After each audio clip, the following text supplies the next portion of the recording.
the bass player because I knew that he knew that I meant physical harm.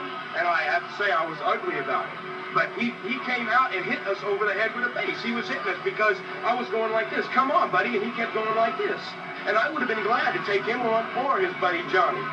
I don't care either one. And so consequently, I was taken out of the concert.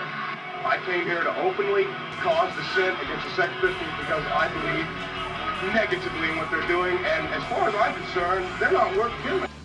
All right. Thanks for joining me in another episode of Why Not Go. I really appreciate everyone watching the videos and making comments. Well, I never get tired of that video clip from the movie DOA. That was January 8th, 1978 at Randy's Rodeo in in San Antonio, Texas.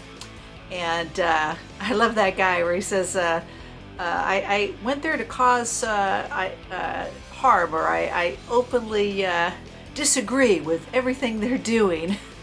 I don't know what he thought they were.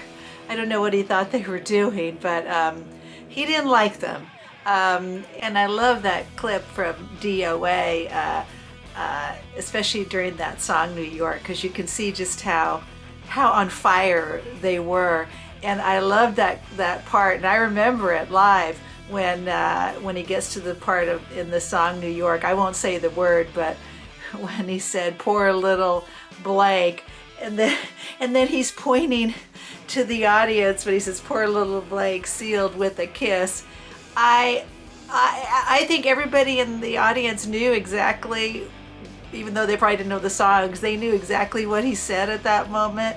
I thought all those guys were gonna jump on the stage and try to kill him at that moment. But there was security there, so I guess they held off. But yeah, I love Johnny Rotten when he did that song New York in front of those rednecks. I loved him.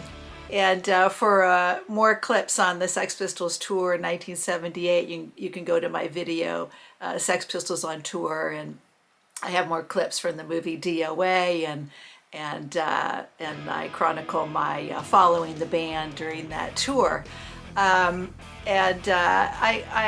reason why I'm playing it, because this is a video on Johnny Rotten, John Lydon. I'll use both names, and that was the first time I'd ever seen him on stage. And the atmosphere, I don't know how to describe it other than to say it was extremely hostile.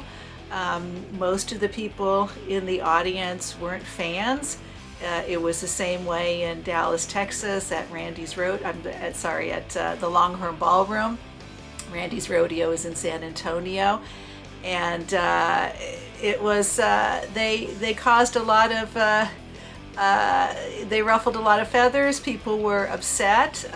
Not so much in Tulsa, and I don't know about the other dates in the South, but something about them and coming to the South to play really angered a lot of people, and they were so angry they went to the shows.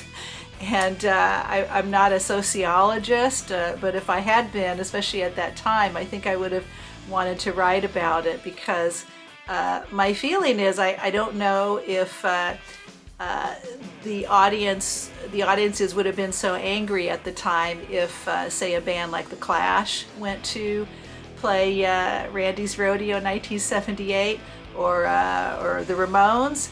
But my guess is they would not be as angry as they were with the Sex Pistols. And I don't know why. Maybe it was the name of the band. My mother couldn't even say it. She would just call them that awful band. But they really did anger a lot of people. Not so much in the big cities, but when you get into rural America, it's a whole different world. And I'm playing that video because, as I said, this is a video about John Lydon, and that's the first time I saw him on stage, and I remember it like it was yesterday. He came out right before they started the set. He said something like, "All right, cowboys," and I just thought, oh boy, this is going to be something. It wasn't so much it was like a confrontation. I don't know how else to describe it than that. They were throwing cans at them, cans full of beer. Steve Jones had to play kind of ducking like this quickly. And by the time they played the New York song there, right after that song is when Sid hit that guy over the head with his bass, and they had to stop the show for a few minutes, and then they came back on. I actually thought they might get killed, or at least everyone would jump on the stage and try to beat them up. I mean, it was that hostile. But as I said, this first time I saw Lydon on stage, and when he came out, and I just wanted to point this out, I didn't get a chance to in the Sex Pistols on Tour video. When he came out and I saw what he was wearing, I couldn't believe it. Maybe the audience members didn't notice it, but I'll show a still here of the t-shirt that he was wearing, and that's a t-shirt that Malcolm sold in his shop. And I think it had originally been sold at gay stores, and he took that image, and the image is two cowboys with their pants down, with their private parts touching. And when he came out, I noticed the t-shirt instantly because I knew Malcolm's shop. And when he came out and had that t-shirt on, I looked over at my friend Sue, who I went on the tour with, and I remember saying to her, "Oh my God, do you see what he's wearing in this place?" And she said, "Yeah." She goes, "I see it." And I remember saying, I'm going to get emotional. I remember saying to her at the time, "I love Johnny Rotten. I love him." So fearless, I mean, he went into that hornet's nest of cowboys or rednecks, whatever they were, and he probably looked at his wardrobe and thought, "What's the most offensive thing I can wear tonight?" and he put it on. I just loved him for it. I thought it was just brilliant, just great, just exactly what you would want from Johnny Rotten. And I just remember saying at that moment, I don't know if I'm ever going to see a singer like this again. I don't know. But anyway, I just wanted to play that. And if you want to see a full video on Sex Pistols on Tour, you can go to that video in my on my Why Not Go YouTube channel. But the reason why I'm sorry I'm long-winded, the reason why I'm doing this video now is because I know May 1st, John Lydon is starting his speaking tour in England. And so I thought it'd be a good time to do a Lydon video. I know he's starting, I think, May 1st in Brighton, and then he goes, I think, all over Britain and maybe Scotland too, until the end of June. So he's going to do a lot of dates, and it must be quite sad for him, because I know the last time he did the speaking tour, his wife, although she was very ill, Nora, she was still alive, and his friend Rambo was still alive, and now they're both gone. I know Rambo did the tour with him, so it must be quite sad to be going back and having two of the most important people in his life gone now. But anyway, I just wanted to do a Lydon video, also, as I said, because he's going on a speaking tour, and then he comes to the west coast of America and does a few dates. I think he goes to Austin, Texas, not San Antonio, but Austin, Texas, and I think that's where he finishes the tour. He's not coming to the East Coast, where I live now. But so I'd be interested to see, please comment if you're going to see him, if you're going to do a meet and greet. I know the meet and greet tickets are more expensive, but they actually didn't seem as expensive as I thought they would be. I think in outside of London, I saw tickets that were £90, and that included your ticket and a meet and greet. Maybe it's more for a photo, but I don't know. I think if I had never met him, I think I would be very tempted to go. And I did meet him once in 1987, and I'll get into that in a little bit. But yeah, I just please comment if you are going to see him on his speaking tour. So obviously, you know, when I saw him, I was a big fan. I've bought, I think pretty much everything he's put out since I first bought the Anarchy single. I bought his new record, or their new record, End of World, and I really like it. And I love his artwork on the album. That's the Hawaii picture there. It's just, I think his artwork is quite beautiful. And it's funny, my husband, he prefers later PIL, and although I love PIL, but I don't think for me that first album was something. And I did see PIL when they first played London, because I was living there, and I saw them Boxing Day 1978.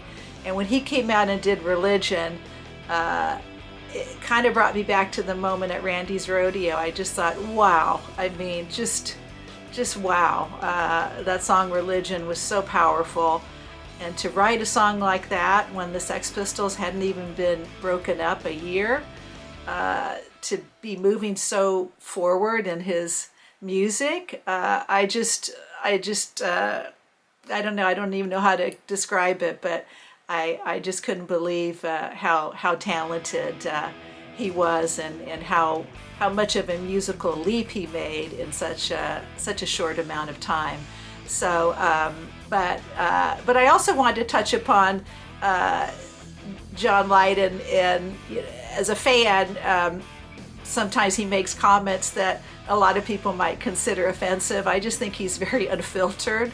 But I know that, especially during the last political election here in 2000, whenever it was, gosh, I don't remember now, 2020, I guess, and 2020 and 2016 as well. He's made lots of comments on who he was voting for, and I did not agree with who he was voting for, and I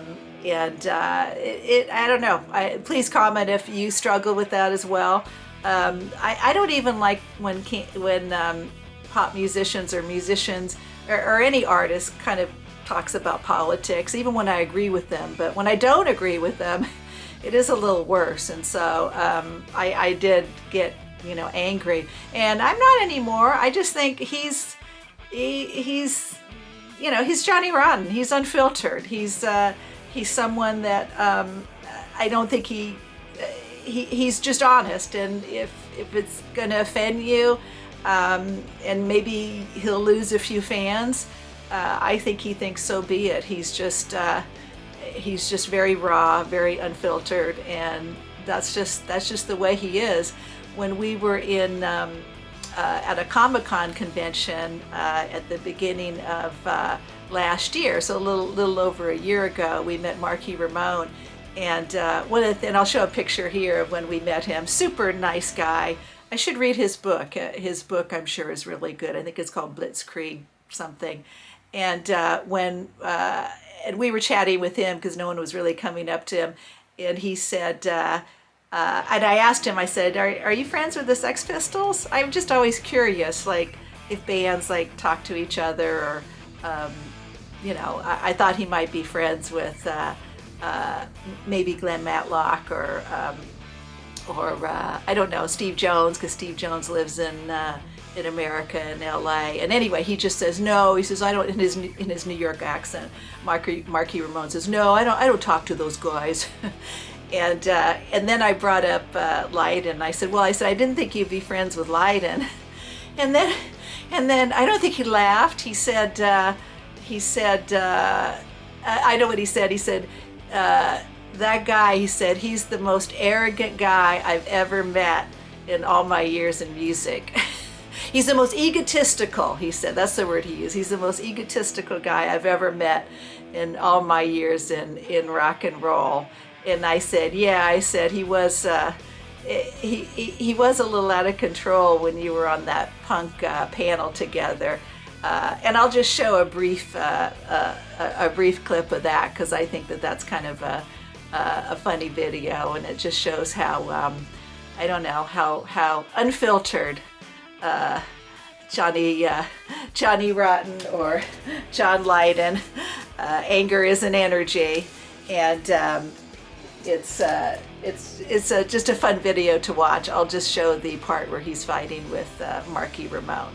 Guitar sound, and that was punk to me. And every band had at least one or two songs in the 60s that had a punk element to it. Nowadays, even the Ramones did it. Even the Pistols did it. They did 60s covers of songs, and because they had great hits, they had good stuff then. So we Ramones it up, and we did "Do You Want to Dance?" Let's Dance, and that Stepping Stone, Stepping Stone, Stepping Stone, Don't talk Stepping Stone. You did Stepping Stone. No cover of Stepping Stone. And turned it upside down. Okay, I know it's great. Okay, don't argue with me. I'm not the enemy. Okay. So punk. You weren't even in the fucking band. Unbelievable. You're a Johnny come lately. Yeah, okay. No, you're a Johnny come Hey, where'd you get that way? Hey, if it wasn't for the fucking Ramones, you'd be nowhere. You'd be fucking doing fish and chips somewhere. Said the group. Listen, I love the Ramones. Yeah, you love the Ramones. But I love status quo more. Good for you. I believe you. I have a question over I here believe you. for Danita. I have a question for Danita. All right. Yes. I'll take it. In the doc, there's Joan Jett The talking problem about with this agenda is that he's propagating, I have a question and for he's Peter. not even an original Ramone, but he's propagating I know, this idea. but I did the Blank that Generation the album with Sex Richard Pistols Hell, copied the and you Ramones. took his image, and all you guys took Richard Hell's image. That's all you did. The thing. Yeah, and you're still covering your fucking fucking ears, that's all you idiot. fucking did was take Richard Hell's not image. listening They did the anymore. Blank Generation album, and that's all you did. All right. That's all you did. Well, And Sid Vicious was the star. That's right. He was the star of the He band. was the He was star the best. for arsehole He was fake great. idiots like He you. was great. Enjoy your He drugs. kicked ass. Fucking have a happy He death. kicked ass. So to You conclude, and Glenn Matlock wrote all the songs too. Okay, And there you go. John, Where's Glenn Matlock? let's end this Jerry Springer episode for a Where's second. Glenn Matlock? Come on. What I want to propagate here, so you all completely understand, punk music for me was positive, proof positive that we could change our lives by music, meaning what we said, attack the political systems. This daft cunt. How come you wait? Is in the fucking drugs. Hey, you talk the talk, but you didn't do the walk. All right. Just like the MC5. Take a pause. Hello, Johnny Rotten Hey, never did the walk. He just talked. He didn't do the walk. He went down the street protesting like the MC5. Well, look at you. That's You look it, like right? heavy metal fucking Whatever the Richard. fuck, okay? Sit the fuck down. This is so punk rock, ladies and gentlemen. This is fucking punk You rock. want it? You right got here. it. All right. I hope you enjoyed that short clip of Lydon and Marky Ramone kind of going at it. It's like the title of this book, right? Anger is an Energy. I just wanted to play that because it just shows Lydon when he is his usual unfiltered, feisty, prickly self. And I think what he thought I don't know, I'm just guessing, but I think what he thought when he was on that panel was probably like, why am I here with these people? I'm Johnny Rotten,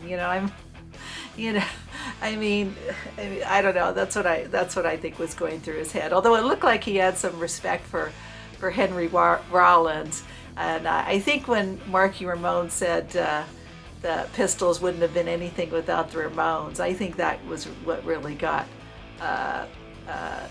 Lydon upset, because I think he obviously he still loves the his band, the Sex Pistols, and I think what Marky Ramone said wasn't really correct either, because the Sex Pistols started in 1975, long before the Ramones had ever gone to London. But I don't know. I mean, they're both great bands, but I think that's what really upset him in that video, and you can see why Marky Ramone wasn't.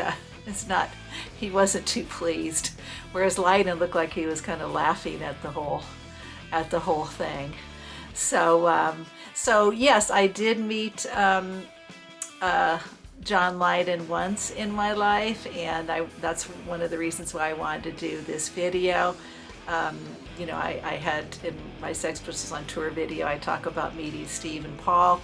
And then in my Sid Vicious video, I talk about meeting him and Nancy Spungen in August 1978 when he did his solo show in London.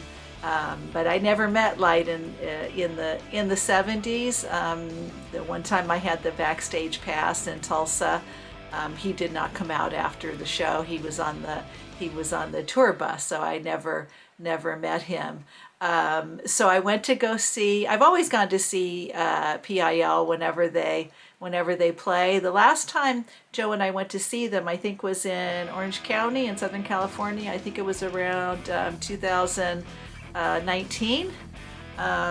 So I haven't seen them in a while, but I always enjoy seeing PIL. I remember one time Joe and I we were going crazy. The audience was kind of sedate, and we were going crazy. And this was about 2015, I think, and we were pointing at Johnny, and then he started pointing at us, and that was like a real thrill to have that sort of interaction with him when he was on stage.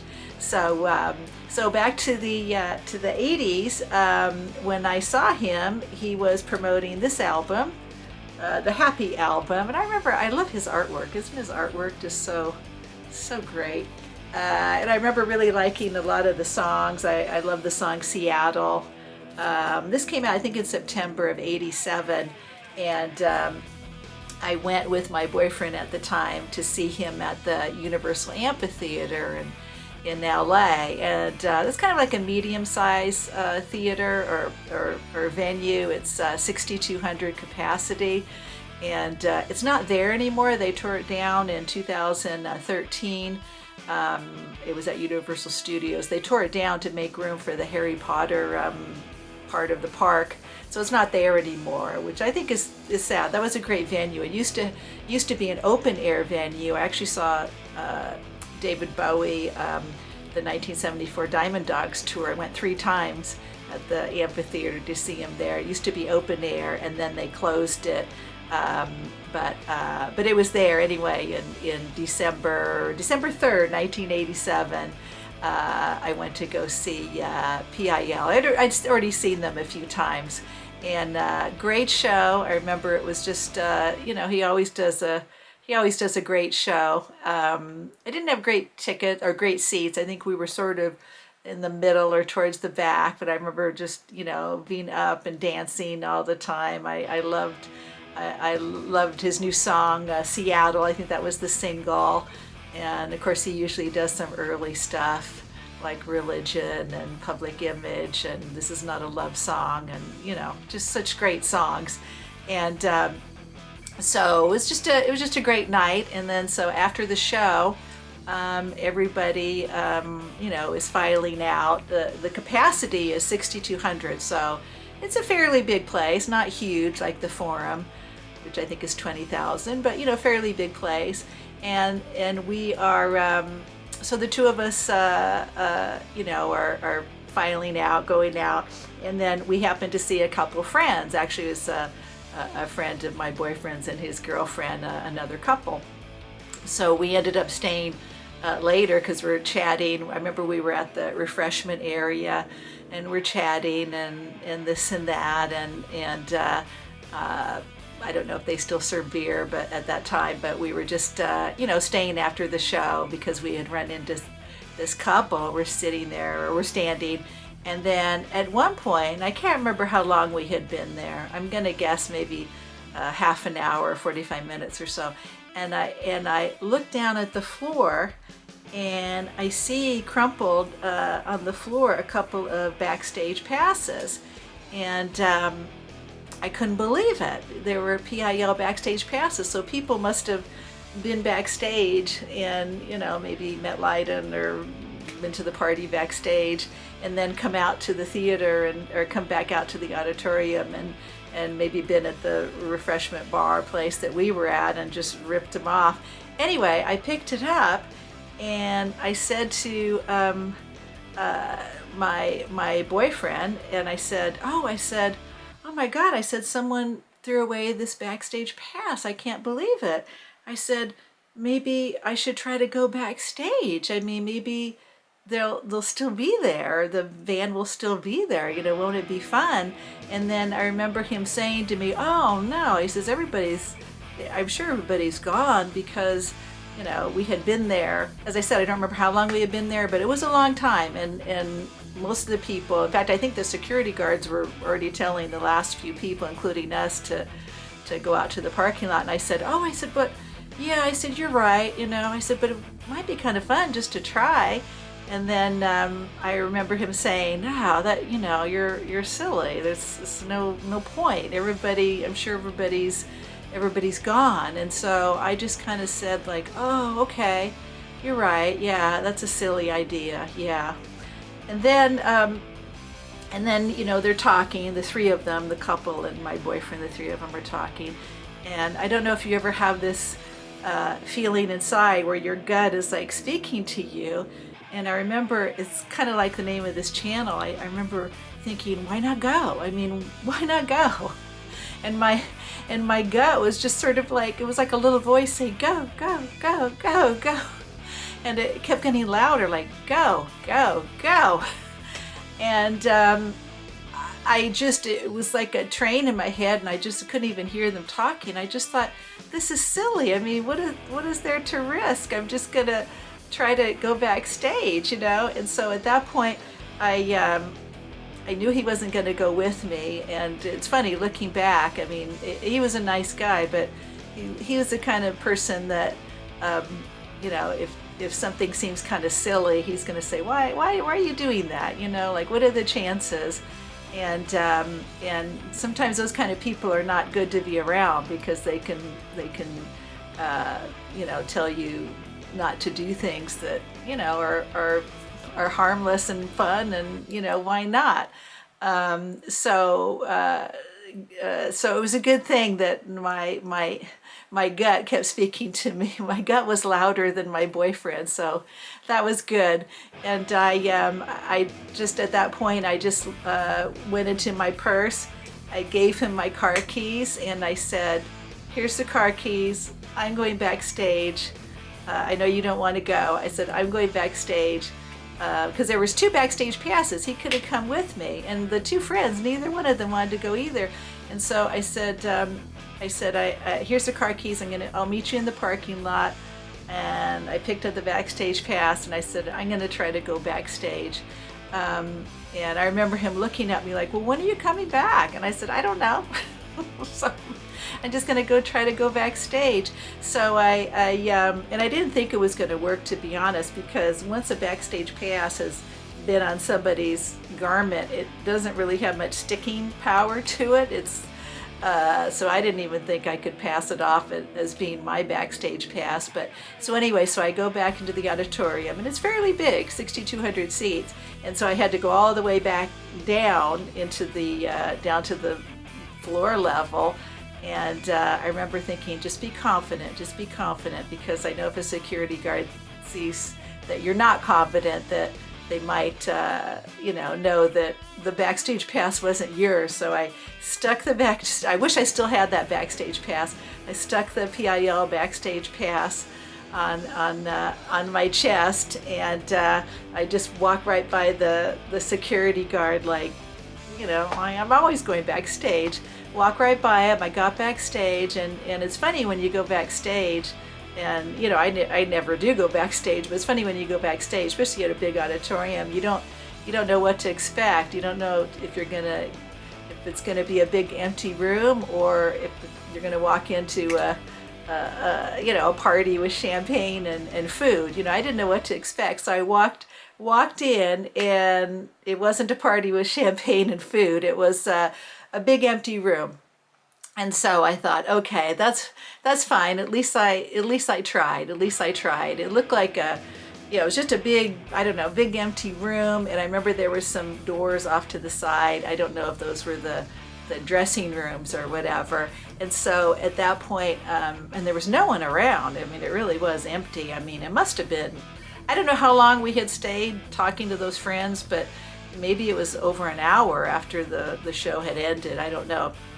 And so, and there was no one around. So I just thought, oh, well, maybe, that's it. And I did feel kind of dumb, like, oh, my friends were right, or boyfriend's right. This is kind of silly, because I remember when I left to go backstage, when I left them, they all kind of looked at me like, poor Maggie, she's pathetic.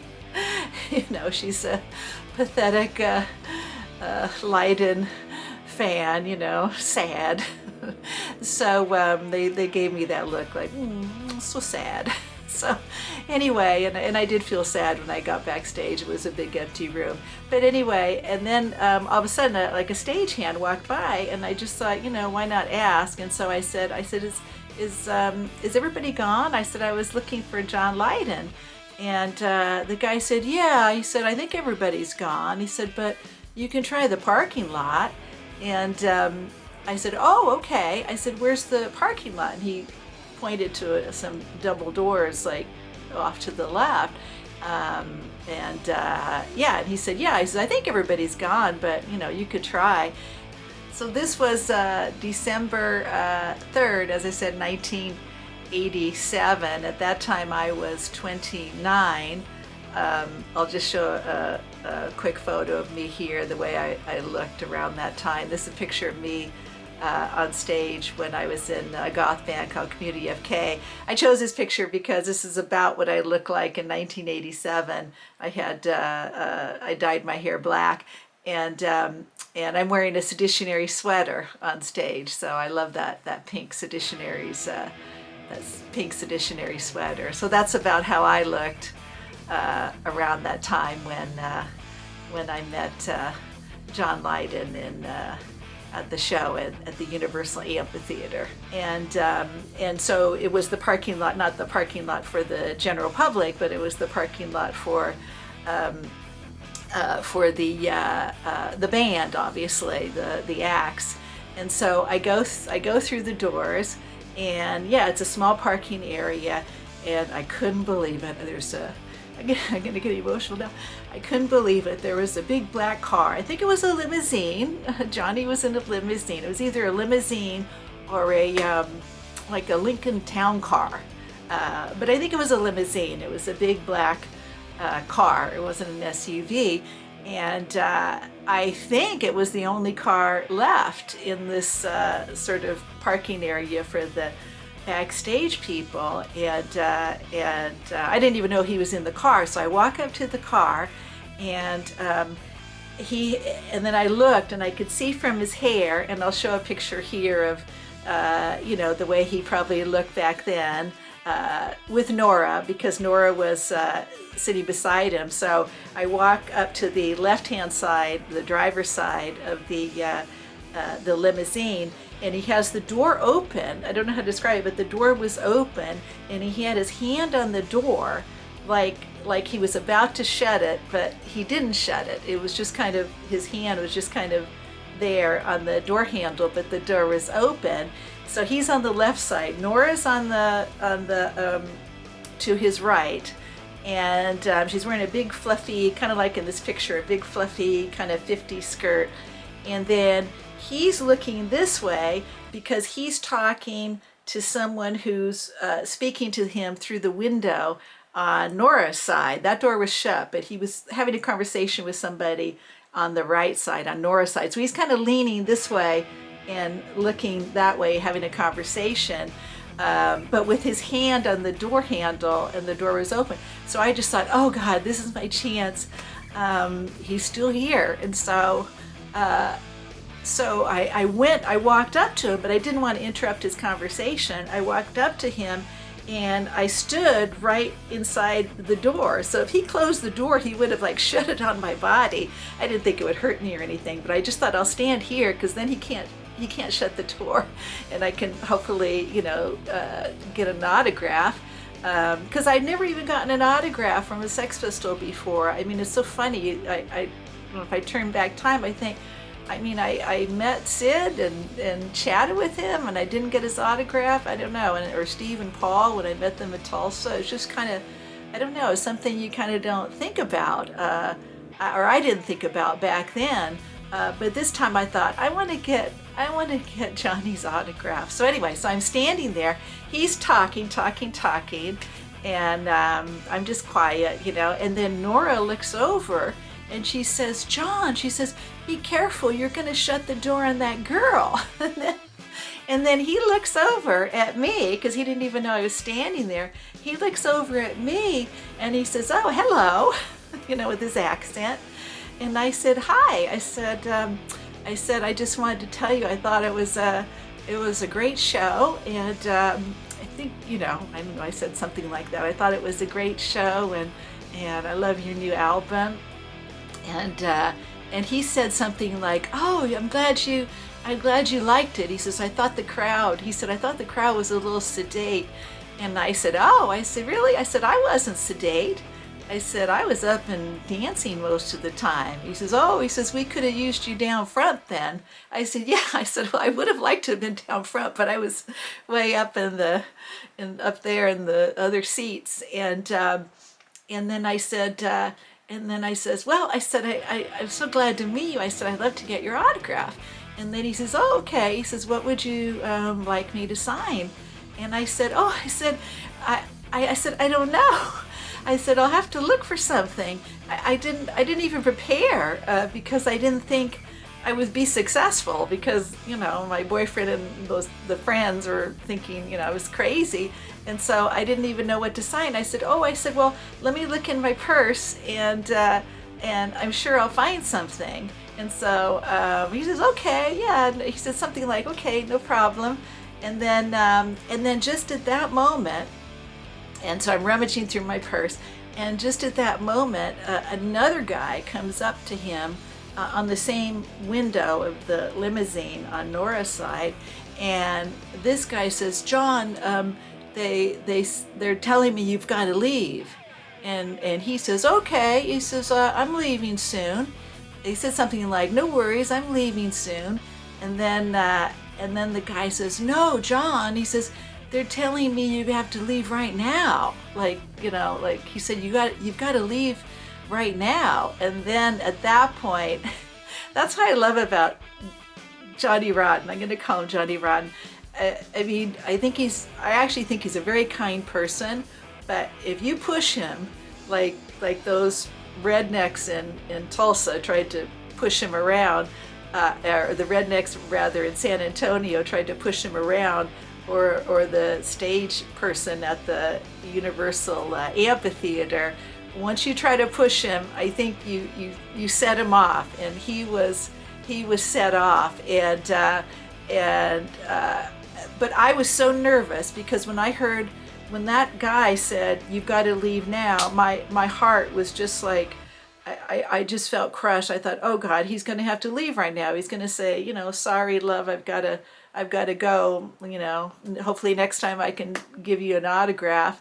And I thought, oh God, I'm never going to get a Sex Pistol autograph.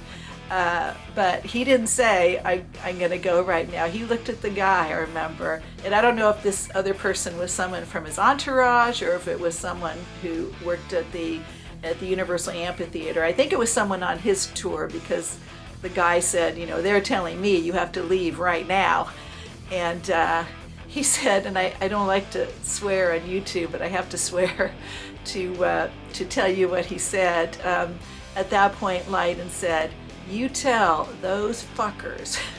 I think he said fuckers or motherfuckers. He could have said motherfuckers. He said, you tell those fuckers over there that I'll leave when I'm bloody well ready to leave. and not a minute before. With his beautiful accent, of course. I loved him at that point. At that point, I thought, oh, good, I'm going to get my autograph. He's not going to leave right away. And then he said, yeah, you tell them that I'll leave when I'm bloody well ready to leave. Right now, I'm finishing up a very important conversation. And then I'm waiting for this very nice girl here because she's looking for a pen and paper for an autograph. And you know why I'm waiting for her to get a pen and paper? He said, and I think the guy says no. He said, because she's a fan. And without fans like her, he said, without fans like her, I wouldn't have a job and they wouldn't have a job. So you run back there and tell them that. So, oh God, it was great. I just thought he was just great. I love him when he gets feisty like that. And then the guy said, "Oh, okay." So, and then he turned to me and he said, "You take your time, sweet." I know you call me sweetheart. He said, "You take your time, sweetheart." He said, "Right now, I've got all the time in the world." So, I loved it. Just like that. He said, "Right now, I've got all the time in the world." And at that point, I started laughing, and Nora started laughing too. We were both like laughing. And I said, "Oh God," I said, "You're funny, Johnny." I said, "You're really funny." And oh God, I just thought it was great. And I felt so good because, yeah, he doesn't let people push him around, and he's not going to let some venue tell him when he has to leave. And I thought that was great. And so I knew at that point, I thought, I'm going to get my autograph. Finally, I'm going to get a Sex Pistol autograph. And then he, and I knew at that point, even if I had to, even if I didn't have a pen in my purse and had to go back into the amphitheater and get it from somebody, I knew he would have waited. He would have waited for me, however long it took. And I just thought, I'm just still grateful. I thought he was fantastic. And so, I'm sorry, I have the paper that he signed, and this is what a disaster my purse was. The only paper I could find was a termite report. You can see there, it says termite report. And what happened was I had bought a condo at the beginning of the year, and this termite report, the date on it is January 1987. And that was the only paper I could find in my purse. And so this concert was December 3rd, 1987. So that's what a disaster my purse was. It must have been full of stuff. So I found a piece of paper, this old termite report. And I remember and he continued on having the conversation with the other guy he was talking with.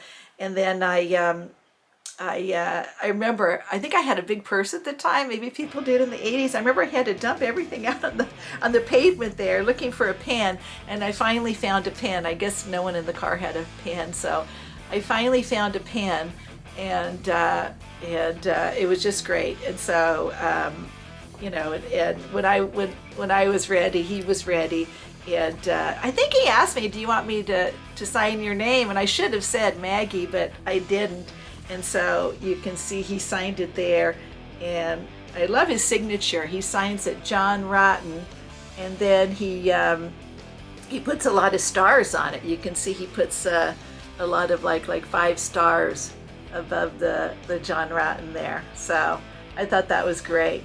So anyway, so I got my autograph, and then he hands it back to me, and then I looked at it, and I was just going to say thank you.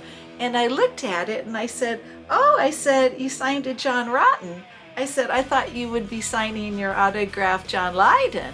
And that's hence the name of this video.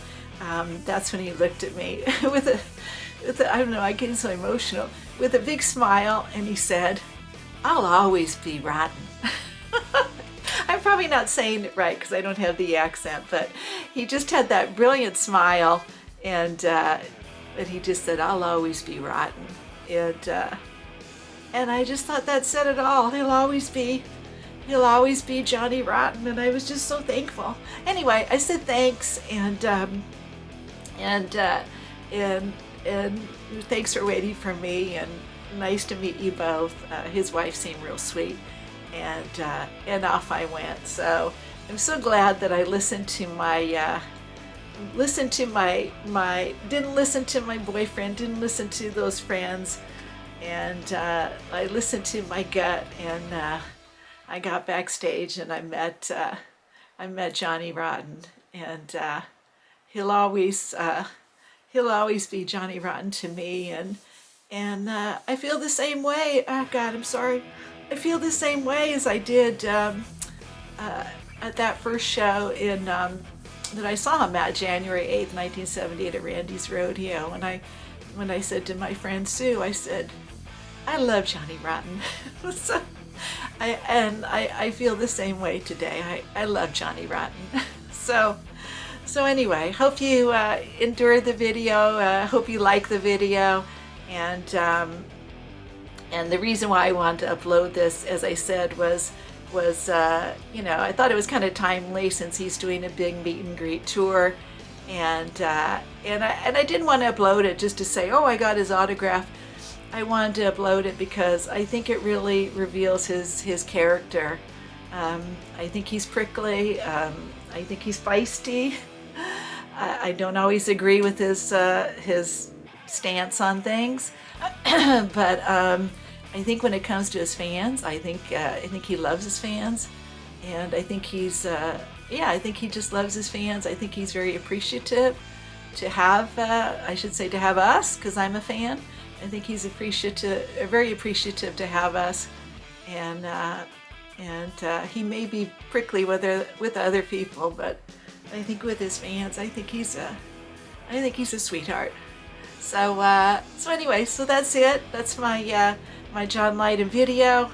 Let me know if you've met him as well, and what's your experience. And I'll sign off now. Anger is an energy, but to me, he's I don't know. He was a sweetheart. So thanks again for watching, and until the next time, I'll be seeing ya. And I'll end the video with PIL doing one of my favorite songs of theirs, Religion.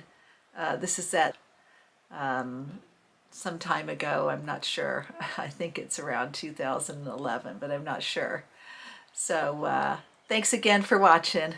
I'll be seeing ya.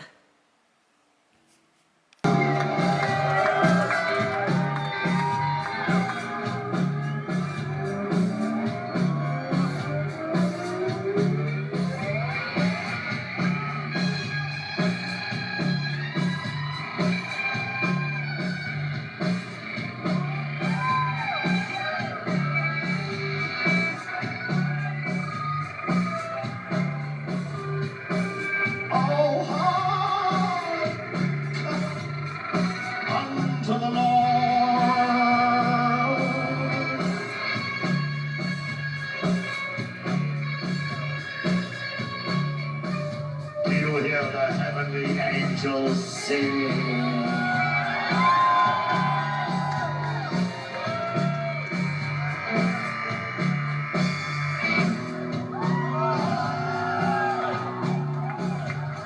Thank you, Jesus.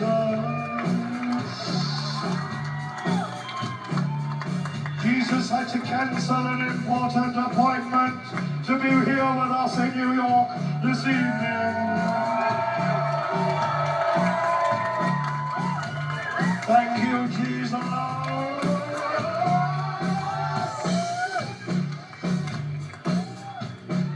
My other good friend. How you doing now? This is the devil.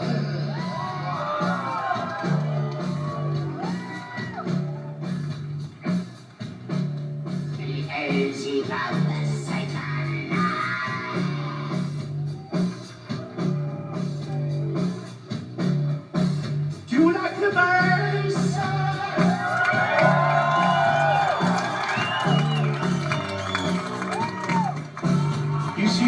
lay claim to Jesus. Oh Jesus, will you please come down and free us all from all religion.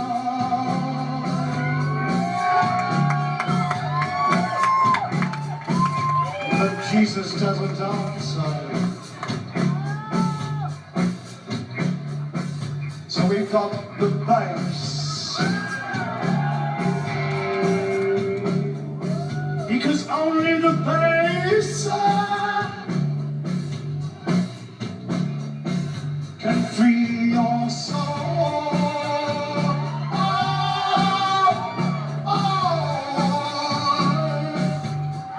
Of all religion. So now we go stone fucking dead silence. 9, 8, 7, 6, 5, 4, 3, 2, 1. This is religion on Jesus Christ! This is religion! Cheaply priced! This is Bible full of liable. This is singing eternal hymn. This is what they done. This is religion. The apostles were in the man.